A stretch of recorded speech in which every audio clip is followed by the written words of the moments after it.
Amen. Is there new names for the registration?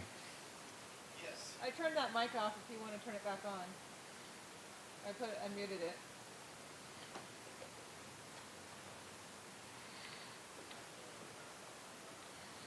It's free now.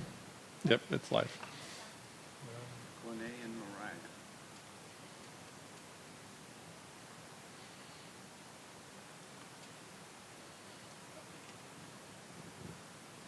Two names are Quine Boone and Mariah Wilson. Is there a motion to approve those names? So moved. Is there a second? Second. All those in favor say aye. Aye. Those opposed say nay. Motion carries. So where we left off is we're going to start new business issues. The first one on our agenda is the DOK bylaw change. So last year they mentioned that they were wanting to possibly do a bylaw change. In your packet, Appendix A, is the proposed change to the Constitution bylaws for the DOK portion of it. So the current bylaw reads, the daughters of the king shall be recognized as a permanent part of the council to be directed by officers consisting of a president, vice president, secretary, treasurer, and 2 committee women whose terms of office shall run concurrently with that of the president of the council. The members of the Daughters of the King shall consist of all sisters of the Church of God 16 and older. The officers shall be elected by the active members of the Daughters of the King at their annual meeting to be held in conjunction with the council meeting. The officers shall be voting members throughout the year.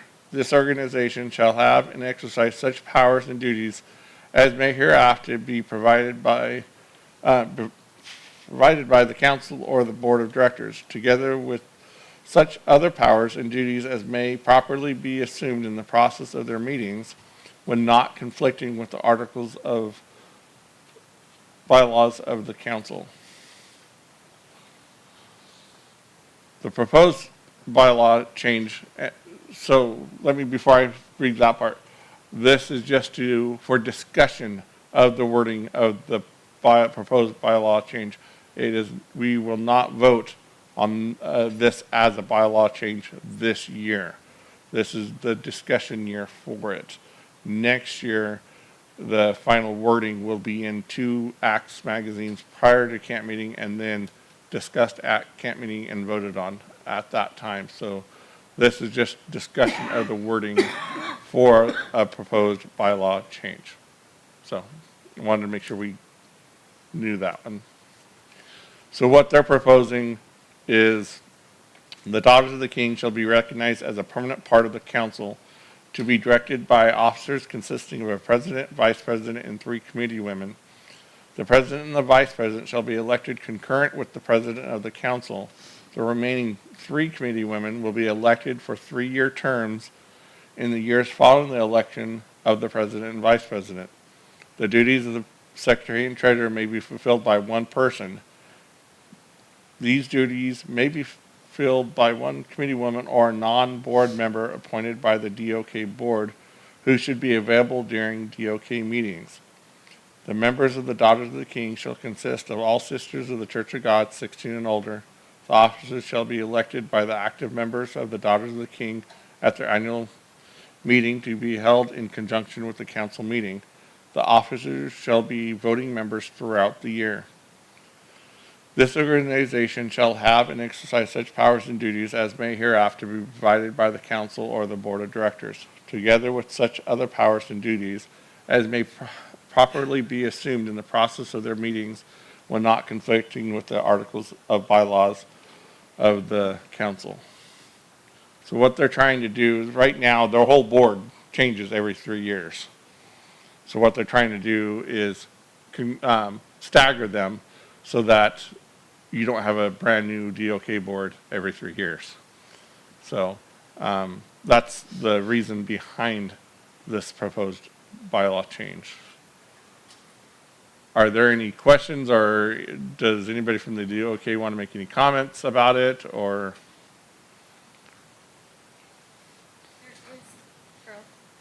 Okay. Just that there is one other change there in case, just to make sure everybody understands. We are also asking if we can take the secretary treasurer away from the actual committee itself. So we'll have 6 elected committee members, and then the secretary and the treasurer, which can be 1 or 2 people, we can either pick a committee member or pick somebody outside of the committee. So we do want to make sure that people note that, because that is a second change that we put in there. There's only 5, right? 5 committee, 5, sorry, 5. I can't count. does it need to say, Does it need to say that may be held by 1 or more people, or is just one, may be filled by 1 person clear enough that that means that it may not be filled by 1 person? I think you could say 1 or more that would eliminate questions later on.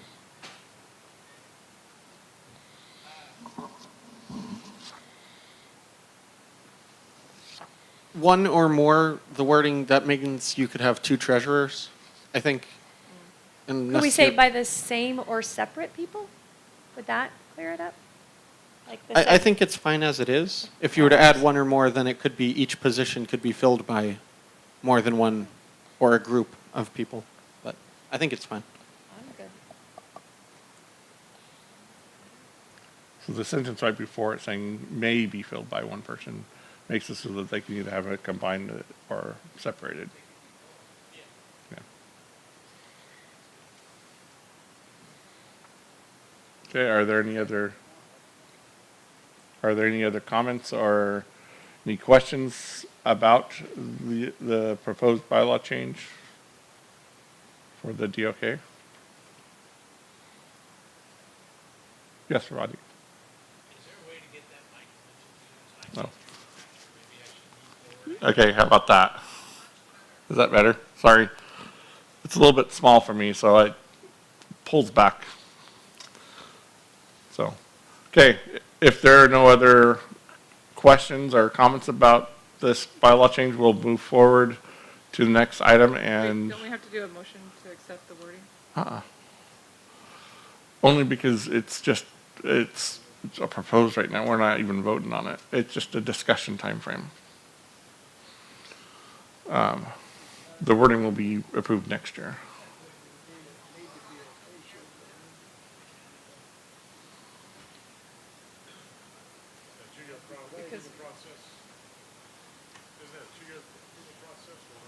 No, it's 2 years. So this year we're discussing it, and then next year we would vote on it. But if we don't want it to change between now and next year, would we have to make a motion? They can't hear you. You mean this mic is right here by my hand? Definitely can't hear you. I thought that we needed to vote on it to make it official so that it doesn't get changed between now and next summer. But I could be incorrect.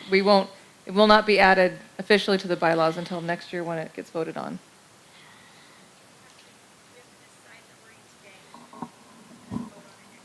Or do we have to decide to So, agree to take it for next year today, make a motion for that?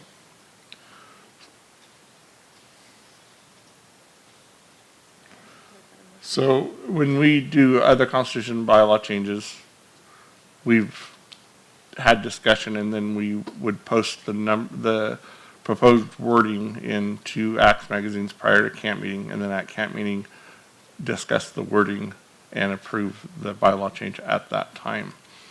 So as far as needing to, I mean, we can say, yeah, have someone can make a motion if they would so choose, but it's not required only because right now it's only a proposed, this is what we're looking at possibly doing.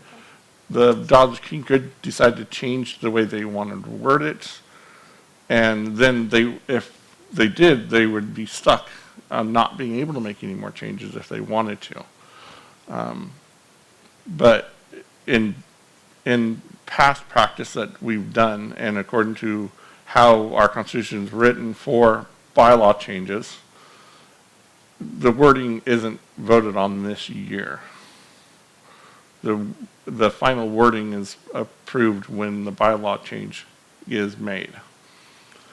The concept of having it posted is so that everyone can look over the wording, and then at the meeting, as long as the nature of the change doesn't change from what's been posted, then it can be, the wording can be changed around.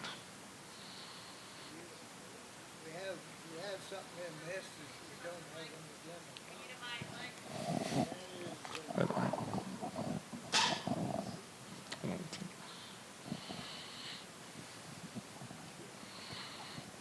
In the Daughters of the King change, you have to be a member there that should be 16 years and older. You put an age limit on. We don't have an age limit in the general council bylaws of members, voting members of being 18 inches. I mean, it's always been talked about at 18 inches, 18 age and older could be a voting member, but we don't have it in writing. But you have it at 16 inch here to be a part of the Daughters of the King. So that's contrary to the general. So, I'll respond to that one, Roger. So that age limit has already been in there. So as a secondary part of the general council, they can add on but not subtract from the constitution and bylaws of what the general council is. So we may not have an age limit, but they can say, well, for our group, we want to do 16. What I'm really saying is that if we have an age limit there, you should be, a voting member should have an age limit in the general council, is what I'm saying. Oh, okay, so you're So- suggesting that we do a bylaw change to add an So if we're age. gonna do bylaw change here, maybe that should be added. We could discuss it this time and vote on it next time. It's- Is there any other bylaw changes you want? So the question is, right now, there is nothing in the constitution. Can we finish this one and then add that one as a secondary item under new business? Because it's not, what he's asking is not related to this. So the question is right now is about an age group. And so right now for this bylaw change, there is no bylaw change in the age for, their proposed change doesn't deal with anything with age time. It's already in there, so. I understand that, Okay. it stands on itself, but I'm saying, if you're thinking about changing bylaws, then maybe we need to put a rider on there and change it in our general. Okay. So what we'll do is, after we have this discussion, we'll open up a new item. But he don't, I mean, okay, we're It has talking to be a about separate- bylaw changes. it just has to be a It's not a separate separate line item. item. It is in the sense that the new business here is about the DOK's bylaw, so we just need to add an agenda item for changing the age limit for voting on the general bylaws. So that's a secondary line item on the agenda that we'll just add. Okay? So we'll put a pin in it right now and then come back to that as soon as we get done with this piece. And then we'll go into that and have that one. So are there any other questions or recommendations for the DOK proposed changes?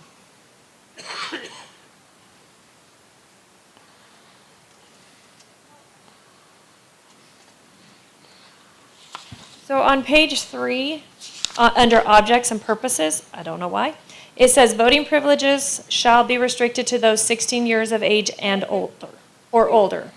So you guys have the same 16 years that we do. It's on page 3, the very last paragraph of objects and purposes in the Constitution. Article 4. Thank you. So it's already in there. Correct. I didn't see that one there when I was looking earlier this week, today. So, yes, It wasn't a number, it was a word. yeah.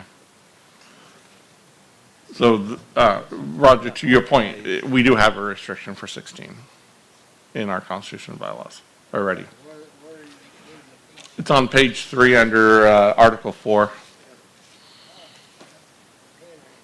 So, when I researched this earlier, I didn't look in that piece because it's not something that deals with membership. So, thank you for finding that for me. Members of good standing, I would assume, in there. Yeah. So, so we're good in that aspect, so we won't, at this time, I don't know that we need to do a bylaw change for that. Unless we want to put it into that section too, but.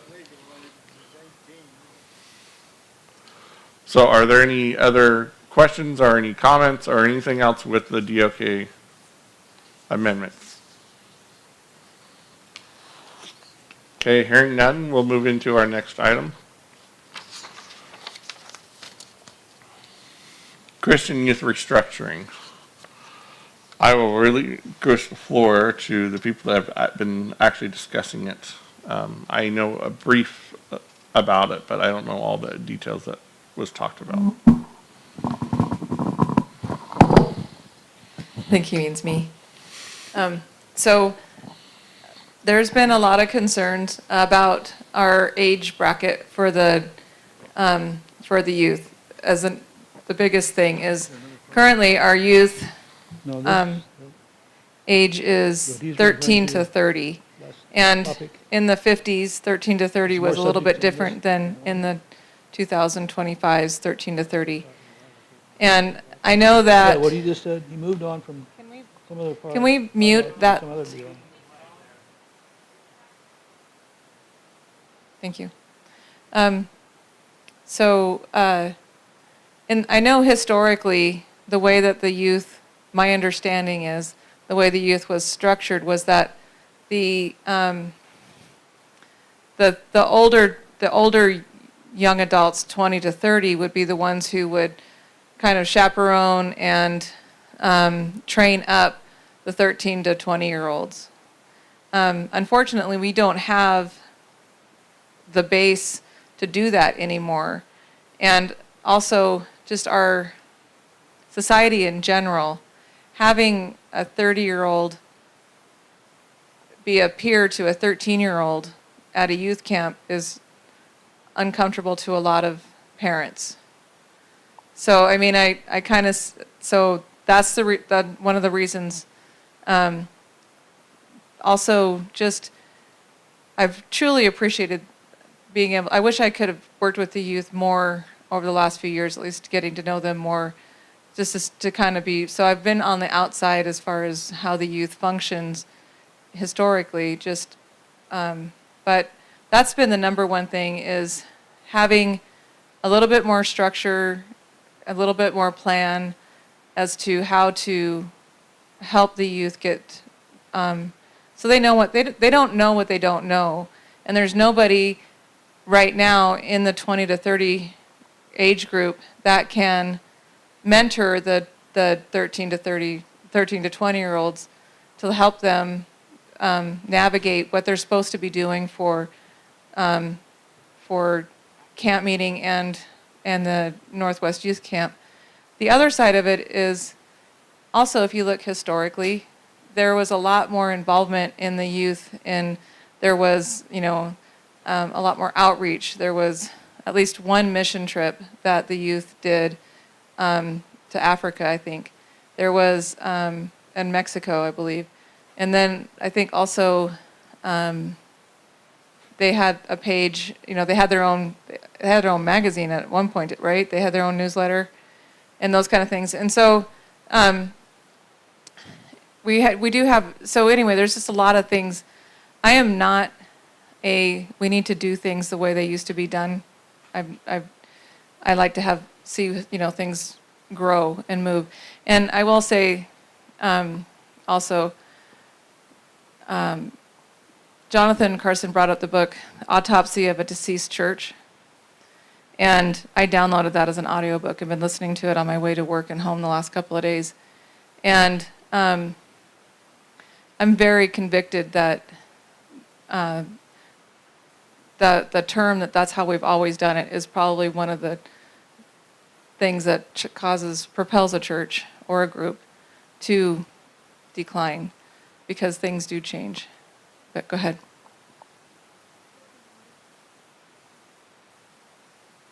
Nathan, can you unmute that? Hello? Okay. I would somewhat disagree with some of the things you've said, just because, and I understand the 30 age is a little different now than it used to be. But at the same time, I don't really think we should totally take that away, because my children are 28 to 12, and it is the older ones that are still carrying some of that weight. I mean, even the Boone girls were doing it till they were 30 years old, and they have the knowledge to help the younger ones, my son. And usually it was more 13 to 30 as long as you stayed single. So you'll find that most of them start marrying and not doing it anymore or moving on. Because even when I was married to Earl and I did it together. The first 2 years we were married and were helping and stuff. So I really think it is still crucial to have that older age gap helping and supervising. I am a parent that does not like that, and I know others would disagree with this, does not like that 20 to 30 group being the total chaperones. I'm not saying they're not capable of it, because they are well capable of it. I do still think there should be at least one overseeing adult above that age that can, be there as a backup when they're like, well, what should we do? And most years, Melanie and I have been doing it, there's usually a board member that's come to, or someone assigned to, just be the person. We're not making them in charge, they're not making the decisions. We've just been overseers when there's a question and they ask things, not officially in a position. So that's my 2 cents worth on that part of it. I appreciate what you're saying. I really do, and I want to hear more input. And then when you like mission trips and stuff, I mean, I honestly can't remember one that we've really done since Melanie and I were in the youth group. Right. At least not in our national. That's exactly my national point. level. Yeah. But also, we have a big age group gap right now. Right. I mean, the big youth that we've had for the last 10, 20 years has grown up. Right. They're all in the late 20s and their 30s, and we had this big gap. So it's not like it's maybe going to be there forever. And yes, we are declining numbers, but I think it's a lot of it to do, we have a big gap right now between that older youth, and we're just starting to get youth in again that are growing from the younger group. So I think part of that right now is just the fact we have a gap. I agree. I think there is a gap, and I agree. And the problem is that we don't have a structure in place for when those gaps happen. And so then we have camp meetings where there's nothing, for them because there was nobody to, and so that when you bring a youth in, there's not, because we don't have that structure in there. That's the kind of structure that I'm hoping to see happen. But Earl had something he wanted to. Yeah, I was going to say, in the past, Melanie and I have encouraging trying to build a book of basic information. Exactly. To try to say this, when you're in this position, this is the things you're going to be doing throughout the year. We need to have activities for camp meeting. We need to have a youth thing, and all the different things, because that is part of the problem, is they come in and they don't always know what all there is to do. Yep. So there is a board member that is the liaison with the youth. So they do attend those meetings. It was David DeVue for a few years. And in the last 2 years, I've been sitting on and listening in on the youth. I've been trying to be more active with them. And I'll sit down with the president of the youth board and talk with them and go over items with them of what to expect, what to do. So that the binder that you're talking about, we've talked about as well, and I've been trying to work on that work with the youth on what needs to go in there. And I just from being a former president of the youth board, in doing Myrtlewood and Elkanah and those ones, that helps a lot knowing how all that is done and what is required for that and for camp meeting and stuff. So, I think the restructuring wasn't that the idea was to have someone in that mid group, the 20 to 30-year-old, still on the board, helping with the younger group. So we're not suggesting that group goes away, because they still need help as well. Just because they're between 20 and 30 doesn't mean we discard them. I'm not saying that discard them, but the idea is to have someone from that group still on the youth board to help with running the youth board and to help guiding them with a member of the general board, and then having that younger group being mentored by those people. So I think that's the main thing of the restructuring.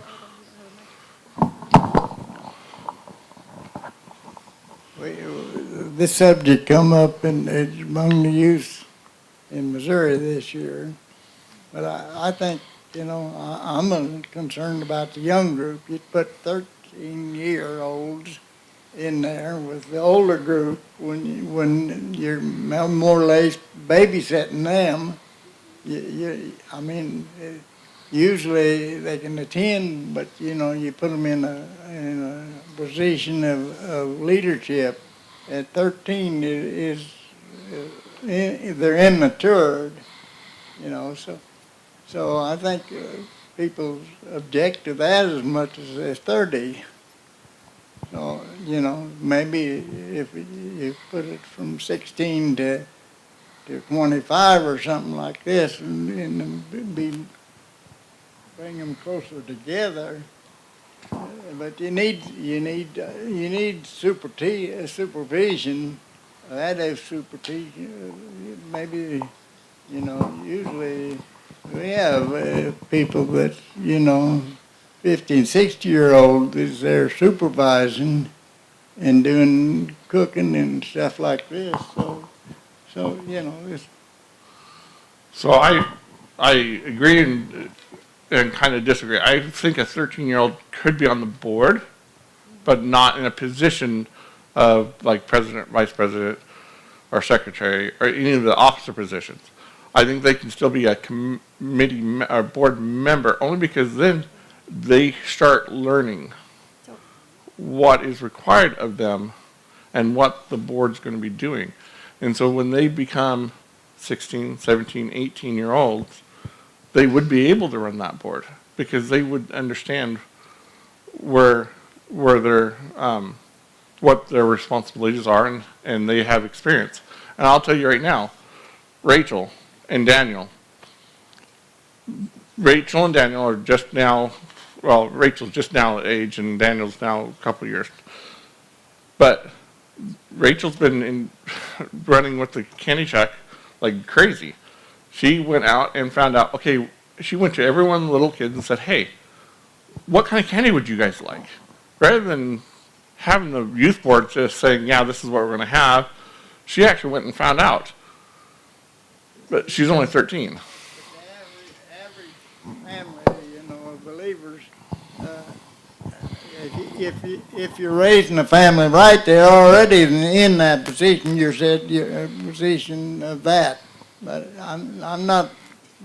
That's not the point. I think the point is that if we put one as an officer of the youth organization, then they need a lot of supervision.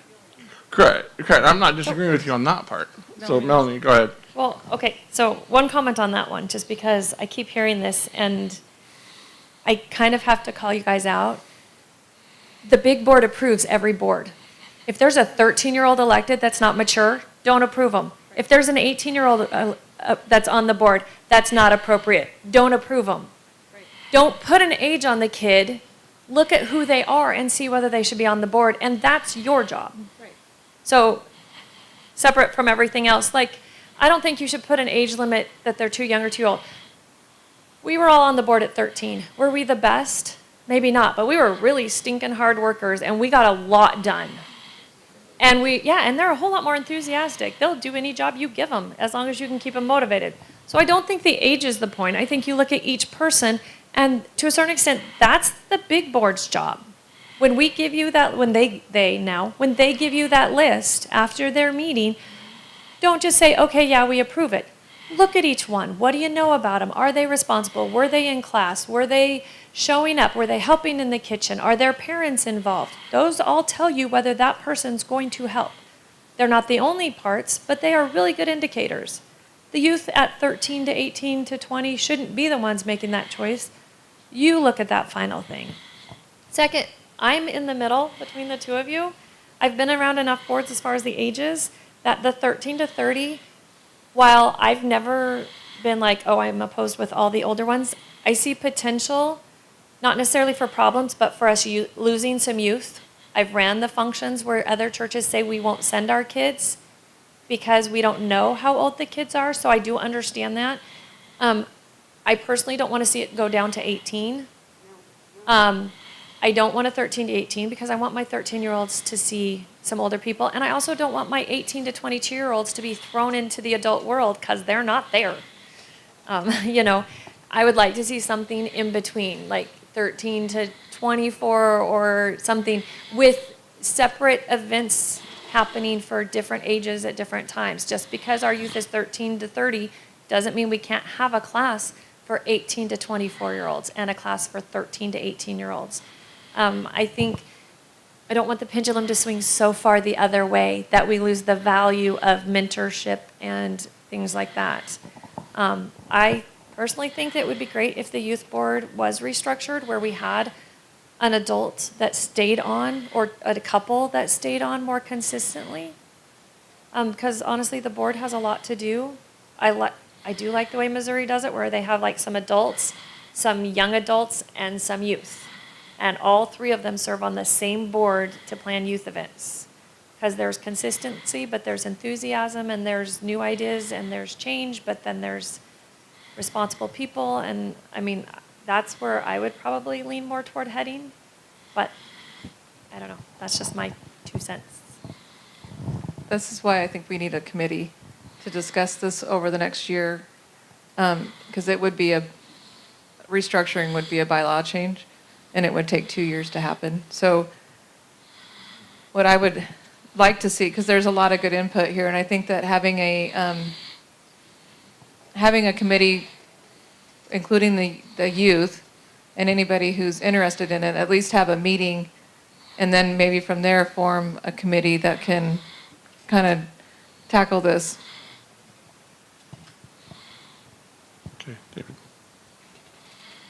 So,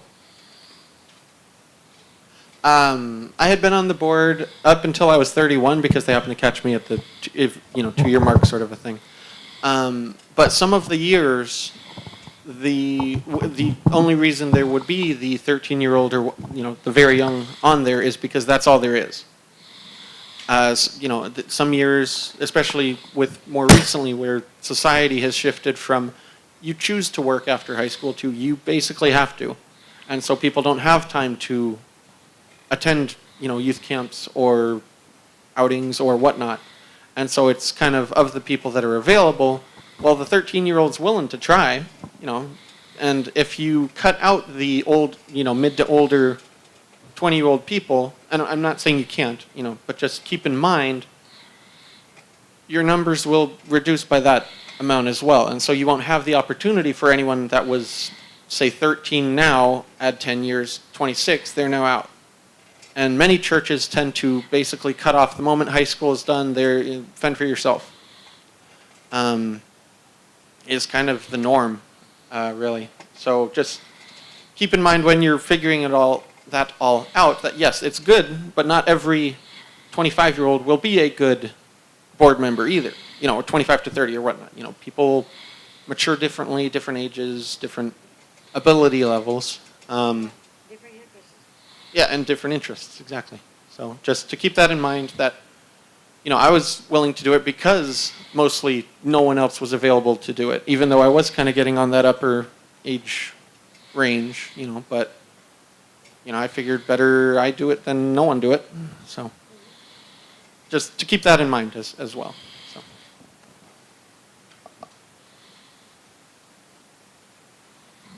Are there any other comments, or are you guys wanting to have a committee formed to look into the restructuring of the youth?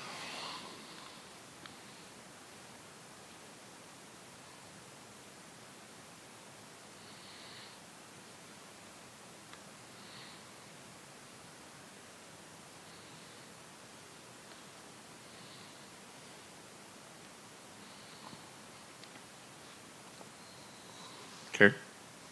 So by the pin dropping silence, does that mean that we don't want to restructure the youth, that we don't think there's an issue, or that nobody wants to be on the committee?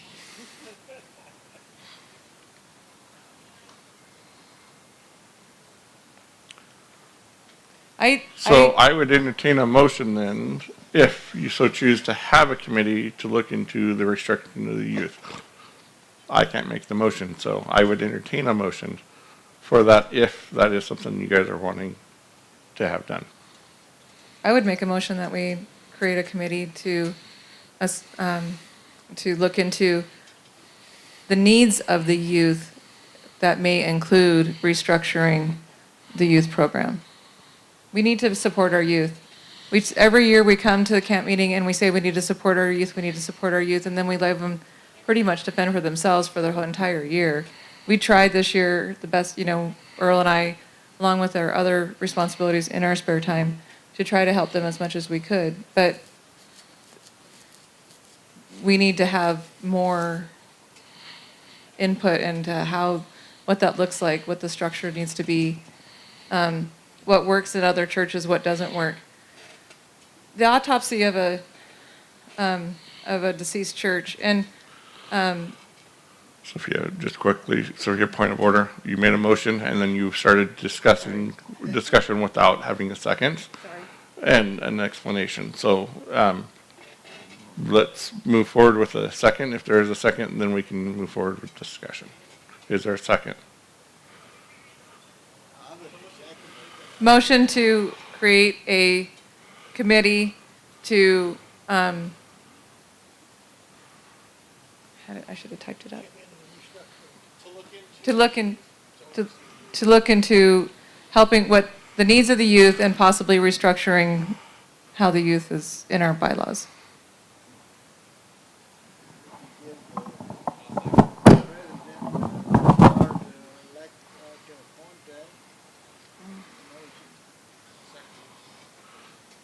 So Craig seconded it as well as Roger and David. Let me write that down first,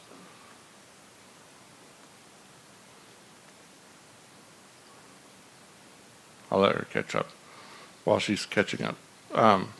Once this is passed, or if it passes, at that point, then we can assign, we can get volunteers for the committee of who wants to be on that committee, and then move up forward from there.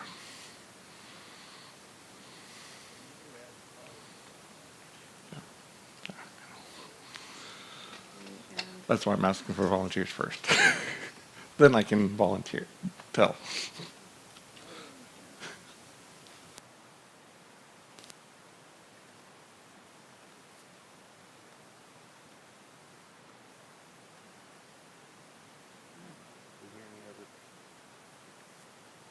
Is there any other discussion while she's typing up of what the committee's purpose is, or any questions about that?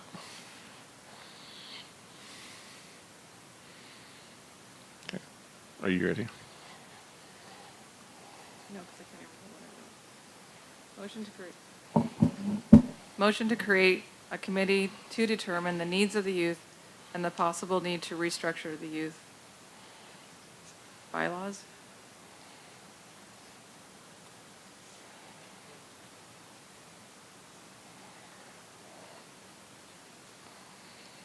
Bylaws about the youth. For the youth. that sound right? Motion to create a committee to determine the needs of the youth and the possible need to restructure the bylaws for the youth. Craig, do you agree with that? Do you still second that? Okay. All those in favor say aye.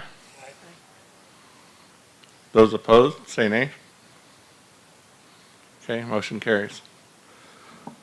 So that being said, are there any volunteers? I know Mariah and Melanie and David, DeVue. Anybody else that would like to be, and Craig? Anybody else that would like to be on that committee? I did talk to Jacob Archer, who's the current chairman, and he definitely wants to be involved in the conversation. Okay. Okay, that being said, we have a committee for that. I'll get with you guys and figure out a time where we can meet this week and the next couple of days so that we can just do a quick, not tomorrow. Yeah, not tomorrow. So either this afternoon or Friday morning, which is 4th of July, I know. Can't do it. Your ministerial council meeting Friday morning. Wednesday, Friday afternoon, maybe? Craig and Melanie, Mariah, David. And Craig you said and Melanie. Mariah and David. And then you said possibly Jacob Archer. I would. And then I'm an improv to add on the committee, so either. Yeah. Okay, L&C licensing structuring. So currently we have licensed or credentialed. And so the thought on this, and correct me if I'm wrong, is that the licensing side would get separated out to two categories. One as a pastoral license and one as a what? General ministry. A general ministry. So there's two different styles of a licensing. One would be as a pastor, one would be as a general ministerial license. Is that so? You have people that are licensed with us that aren't pastors, so they would be a general ministry style. So like Andy Falth, when he was credentialed, a lot of his was because there was music ministry Versus a pastoral. versus someone that is a pastor. So that's why we were wanting to separate those out to be able to differentiate between the two. Am I correct? I know that we've had some discussions on that, so. Sorry. I'm looking at you, but. Yeah. Okay. So, right now, the Constance bylaws just state licensed and credentialed. So this would be a bylaw change in that the bylaw would be changed to allow for two separate types of licensing. And The credentials be for the pastor and then the license for somebody that doing like music director or something like that, or what? so the question is, would the credentialed one be for pastors and the licensing one only be for the ministerial style? However, when you first get licensed with the general council, it is only a license. You are not credentialed until 5 years. So you would have that 5-year time frame that you would have someone that's a pastoral license that would eventually possibly become a credentialed. And even general ministry one could become credentialed as well. So there's no differentiating between those in the Constitution and bylaws. The difference is voting. The difference between a licensed minister and a credentialed minister is whether or not they can vote during the ministerial council meetings. That's the only difference between a licensed and a credentialed. The reason why this came up is because there's an assumption that everybody who's licensed by us is qualified to be a pastor of a church. And so there was a desire by people who have come to me that we have some kind of differentiating of the licensing, and then maybe also included in that would be maybe a stricter and more in-depth process for those wanting to become pastors of a church. Their licensing would be, there's a lot of things that would need to get worked out as far as details, but that's why it's up for discussion today, is to see if that's something that needs to be explored or the thoughts of the general population of the meeting.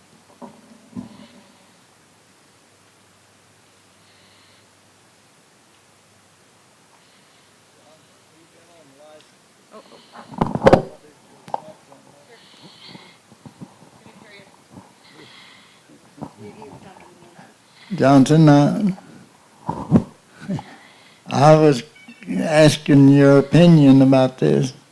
I guess you have a lot of thoughts on it, I know. I can't say I had a lot of thoughts about it, but we had a few thoughts. In our committee, we didn't have a problem with that. It's just that logistically trying to get the right wording and say it the right way is where we have the challenge. So that if we talk about it today, we still wouldn't be able to present anything until next year. So we still got a 2-year gap before we could implement this. So if folks feel like this is a valid thing to pursue, then we would pursue it. It's one of those things I put up there. Anything else that the ministerial council asks us to do, that's where this category, it goes in that category. So we would pursue it and then come up with the right wording or restructuring our part. Whatever says here in Article, I lost that. Article, what is it, 12? Yeah. So what this would be a revision of Article 12, some additional specification in there that we would have to work on this year, and then we present it to the general body next year, and then it would go into effect the year after with a vote. So we're talking about a 2-year time span. It's a valid thing. We kind of struggle with the right wording and what are the parameters we would put around it. So it's a valid thought. It's a valid situation. That goes into what I said before, this morning. I felt like it was yesterday. This morning where it says that more rigorous vetting and interviewing and that sort of thing would go into play. I think that probably needs to be done for all ministers, but particularly for those who are pastoring. See, the challenge we had when we discussed this is the fact that many times, particularly if we're doing outreach to other churches, they already have a pastor. So we're not getting rid of their pastor. The pastor, if it's qualified to be a pastor of their church, we think that they would be qualified to be a minister here. But for those who are not pastoring, then they would get a different license. And what we need to discover, what do we call those people? Or what kind of differentiation we would make that would be valid, not just, I don't know what to say, something that's trifling, but something that has some teeth to it, makes some sense for having it. So that would be a task that the L&C committee would have to kind of flesh through and kind of thresh it out in the next year. I mean, we could do it in a month maybe, and then have to wait a whole 11 months, but I don't know. The wheels of progress move slowly around here.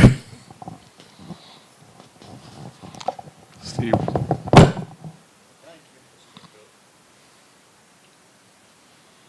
Build on what Jonathan was saying, I think there's something we could look at already in the bylaws where it talks about provisional minister. Maybe that's a category that would fit a provisional minister, but agree with Jonathan, it's something that could be discussed by the LNC committee and maybe to bring a proposal back for a bylaw change revision to fit better about what we're talking about today next year, possibly.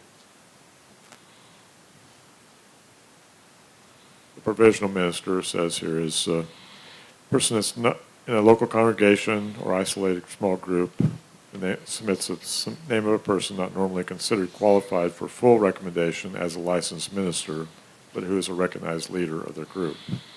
So that might be a provisional license.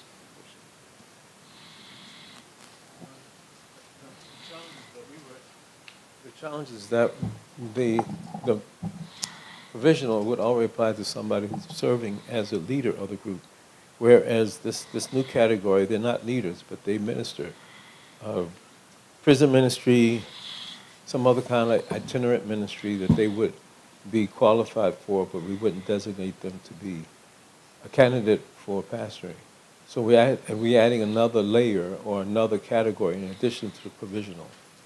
The other thought I had after we had our meeting the other night was if somebody was already a pastor of a church and they wanted to come in and be licensed by us as a pastor, we could give them the provisional license for the grace period until they become fully credentialed. So every year they would just have their provisional renewed, and they would still be then a pastor of their church, but it would be a provisional license until they have their grace period, you know, their apprenticeship, however you want to call it. I don't know what they call a pastor in training. Probationary. Probationary period completed. And then after their probationary period is completed, then they would get their credentialed pastoral license, versus somebody who's just doing like prison ministry would go through their time as a, that's something that had to be discussed, whether or not they would need to have a provisional or a probation. They would have a probationary, that's the 5-year grace period before they can vote credentialed. But if they're just getting a license so that they can marry their sister's kid, you know, that's a whole different thing than somebody who is choosing to become the shepherd of a church. And I think that that's what the desire was, to see the difference in the licensing. And there's a lot of people, even within our organization, don't understand the difference between a licensed and a credentialed pastor.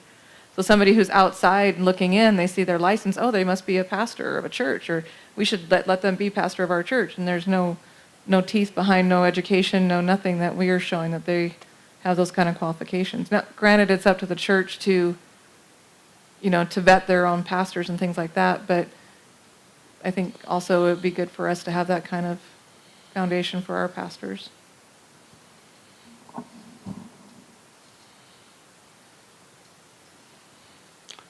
Are there any other questions or comments on this? The only challenge I have with that is, then with this new category, could they ever be credentialed?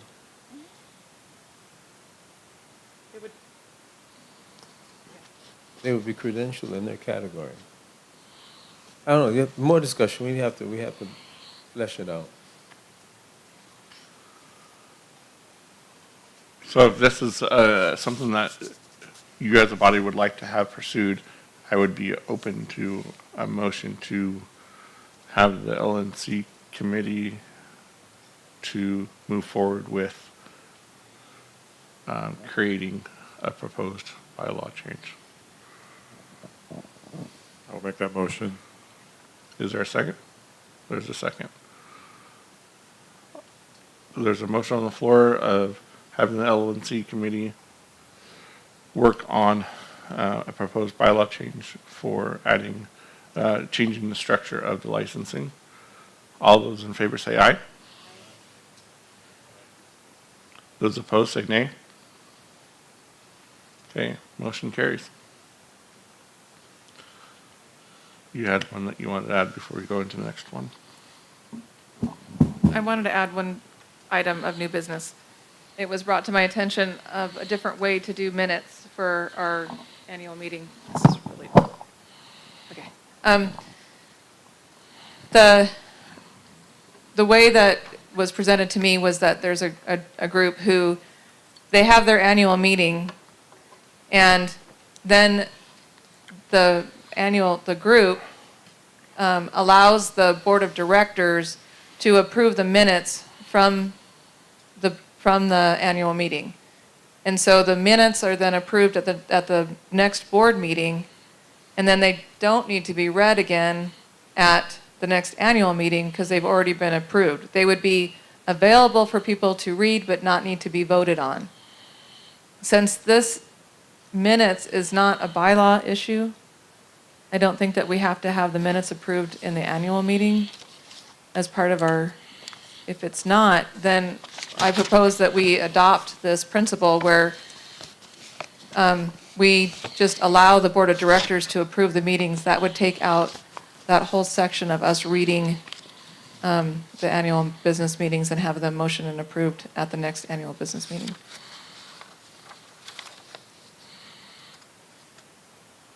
It would shorten the meeting, not that I'm. Are there any comments or questions on what Sophia's asking?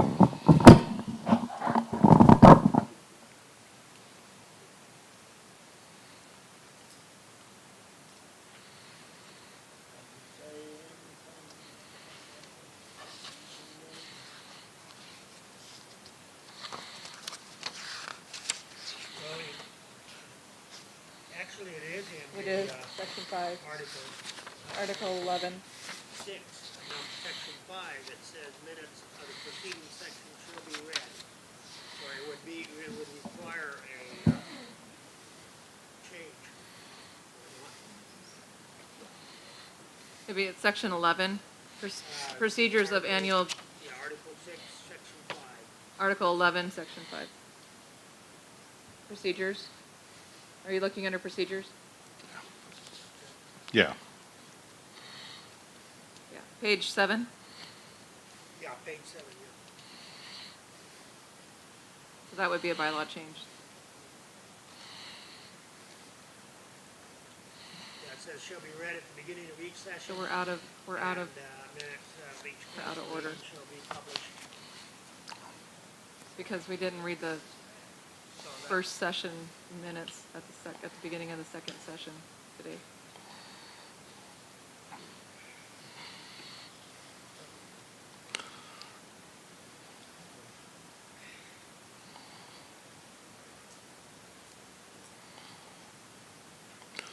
So what's being said is in the Article 11, Section 5, minutes of the preceding session shall be read at the beginning of each session.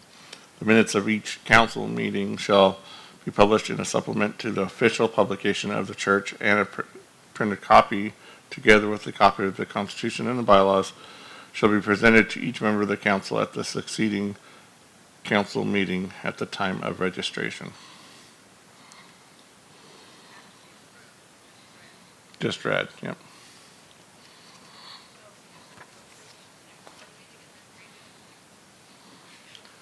So what's being said is that, what Corné was saying is that even though this says it needs to be read, it doesn't have to be approved.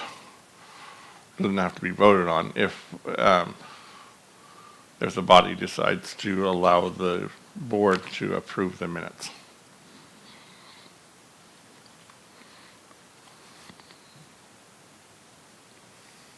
So that's not a bylaw change, but Correct. the reading, not having to read the minutes during the business meeting would be a bylaw change.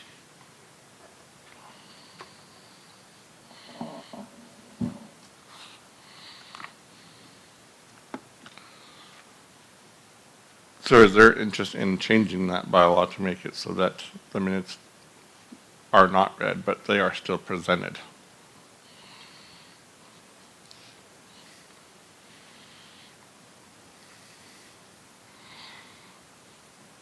Okay, hearing no. I make a motion that we remove the necessity to read the minutes, but keep in that they are available, because it says that a printed copy is available, and that they be approved by the board, which would be add that the minutes be approved by the board of directors at their next meeting. So your motion is to look into doing a bylaw change. Since we've got some going on anyway. So your motion is to look into a bylaw change for section 5 of Article 11 Yes. to remove the necessity to read the minutes, but still have them available for the general body, and that the board of directors can approve the minutes. That would be adding the approval, because I don't Yes. see that there's anything to approve.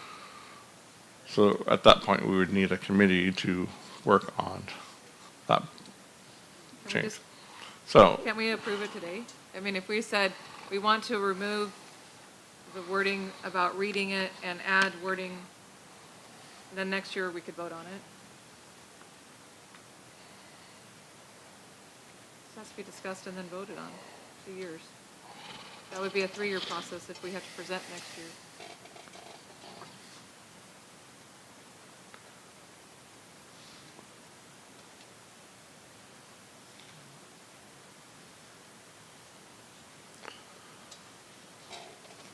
so you're wanting to,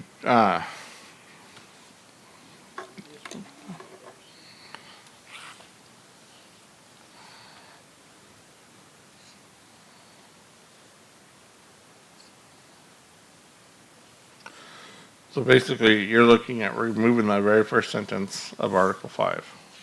Yeah. And then adding a new sentence.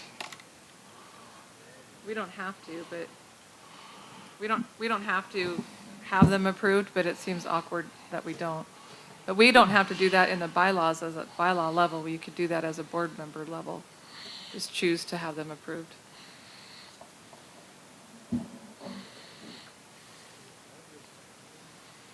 So,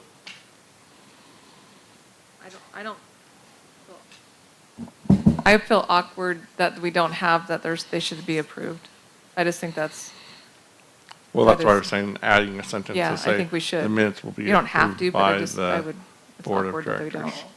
don't. Or can be approved by the board of directors as a added sentence.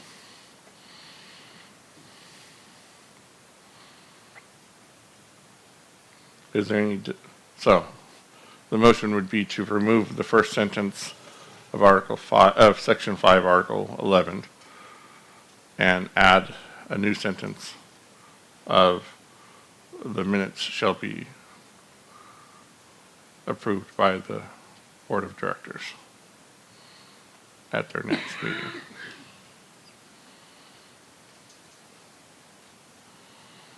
Or you don't even have to put that last part. Is there a second? Okay, there's a second. Is there discussion? Or have we had that discussion? Is that part of that 2-year process? We'll have to still post everything. It's still a 2-year process, yeah. This year, next year. So if we discuss it now, then, yeah, by next year, we then could be voting on it, I believe, if I understand the amendments portion, I believe so. since it's being discussed here and now, which would then count as the previous camp meeting kind of thing next year.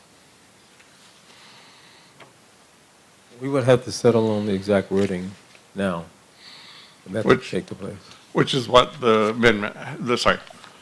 You're correct, if we have the wording, which we have, which we,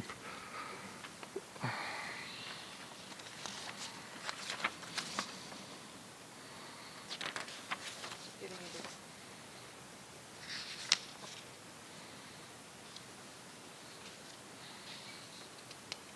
So, actually, instead of removing that, if we changed sentence ones from minutes of the preceding session shall be read at the beginning of each session, if we change that to read minutes of the preceding session shall be approved by the board of directors at their next session, the minutes of each council meeting shall be published, and then the rest of it would be all the same, published in a supplement to the official publication of the church, and a printed copy together with the copy of the Constitution and the bylaws shall be presented to each member at the council. So all we have to do is change, instead of removing the first sentence, if we change the first sentence to read, minutes of the preceding session shall be approved by the board of directors. The minutes of each council meeting shall be, minutes of the preceding session shall be approved by the board of directors at their next meeting. And then the rest of it would all stay the same. So actually, according to the amendment, Article 13, it states that these bylaws may be amended at any regular session of the council by a 2/3 vote of those voting, subject to advance notification. Advance notification will be made by discussion at the previous annual business meeting, and then printed notice in 2 issues of the Axe magazine prior to camp meeting. So this is just a discussion time frame, so it meets that criteria. So the wording doesn't have to be approved today. This is discussion of what the wording would be like. Then the wording would have to be in 2 issues of the Axe, with one of them being printed within 3 months of camp meeting, with the wording of what the proposed change would be. Yeah, but if you don't approve the wording now, how can you print it later? So you're not approving the wording. We approve the wording when we go to vote on it. So as long you can, whoever's making, if there's a committee, so you have a committee that creates the wording, then they'll post it in the Axe magazine for two things, and then at that meeting, prior to approving it, you look at the wording. As long as you do not change the intent of what the wording is, it can be voted on at that time. If you change the intent, then it has to wait for another year.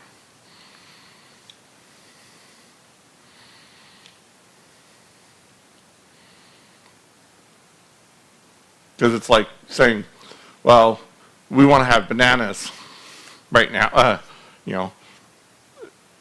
and then next year you said, no, I wanted grapes. Well, you've changed no, I want roast beef. We've changed the concept from bananas to roast beef, so then that then has to get changed the following year, not that current year, because you're changing the concept of it. I guess that's the down and dirty-ish understanding of it.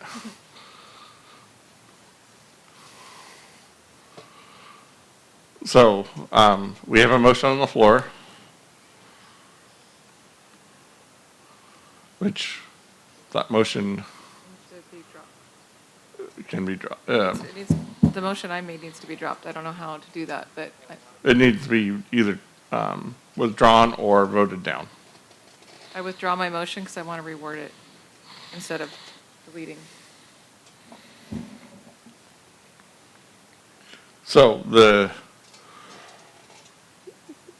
idea is to form a committee to make a change to the bylaws of Article 11, Section 5. I would entertain a motion for that. Is there a second? There's a second. So the motion on the floor is to create a committee to make look at a proposed bylaw change for Article 11, Section 5. All those in favor say aye. Those opposed say nay. Motion carries. Is there anybody that's willing to be on that committee? So David DeVue and Sophia. Anybody else? Like to have at least one more. And Wes Higgins.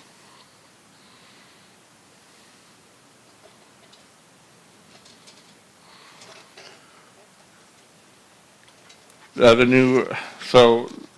next item on our agenda is Camp Meeting 2026. Our proposed dates right now are June 29th through July 4th. So the 4th of July is actually on Sabbath next year.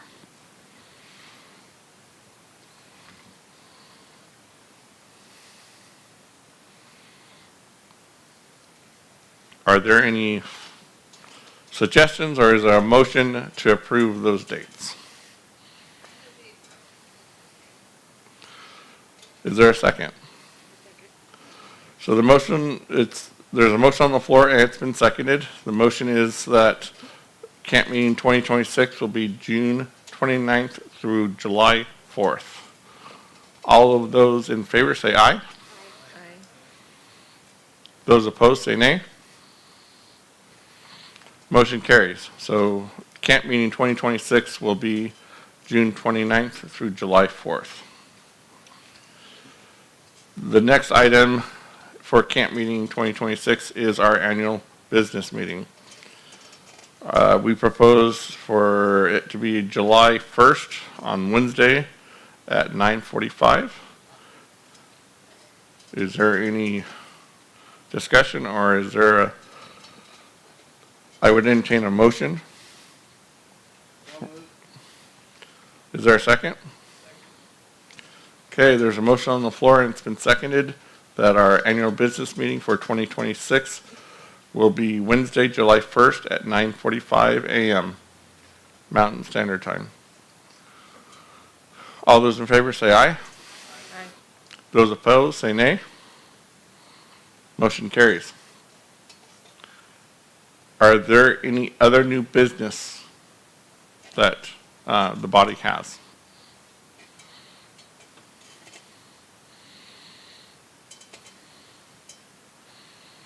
If not, I would entertain a motion to adjourn. Is there? So the motion on the floor is, and it's been seconded to adjourn. All those in favor say aye. Aye. Those opposed say nay.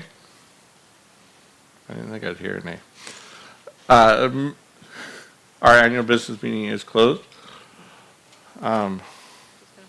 Wes, would you close this in prayer? Our great God in heaven, we come before you now, Father, just very thankful for this opportunity to get together and discuss the needed business, and that we were able to arrive at some decisions, and we just thank you for that. And we ask, Father, that your will be done in all of these matters. Great God, that you will guide and direct the thought that follows, and we just give you the praise now and ask for a safer journey of this meeting, and we give you praise in Jesus' name. Amen. Thank you, everyone.